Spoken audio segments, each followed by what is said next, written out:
অমলকান্তি। অমলকান্তি আমার বন্ধু।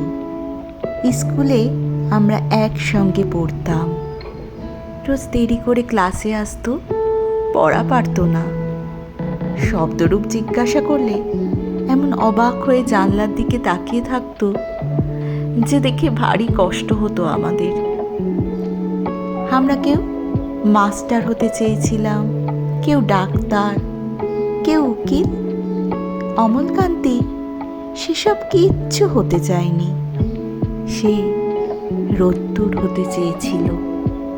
ক্ষান্ত বর্ষণ, কাক ডাকা বিকেলের সেই লাজুক রোদ্দুর, যা আমার জামরুলের পাতায় যা নাকি অল্প একটু হাসির মতন লেগে থাকে। আমরা কেউ মাস্টার হয়েছি, কেউ ডাক্তার, কেউ উকিল। অমলকান্তি রোদ্দুর হতে পারেনি।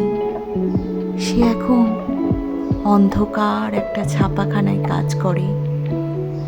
মাঝে মধ্যে আমার সঙ্গে দেখা করতে আসে, চা খায়, এটা ওটা গল্প করে, তারপর বলে, উঠি তাহলে।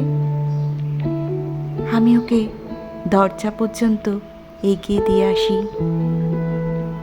আমাদের মধ্যে যে এখন মাস্টারি করে, অনায়াসে সে ডাক্তার হতে পারত। যে ডাক্তার হতে চেয়েছিল, উকিল হলে তার এমন কিছু ক্ষতি হতো না। অথচ সকলেরই ইচ্ছা পূরণ হলো এক অমলকান্তি ছাড়া। অমলকান্তি রোদ্দুর হতে পারেনি। সেই অমলকান্তি রোদ্দুরের কথা ভাবতে ভাবতে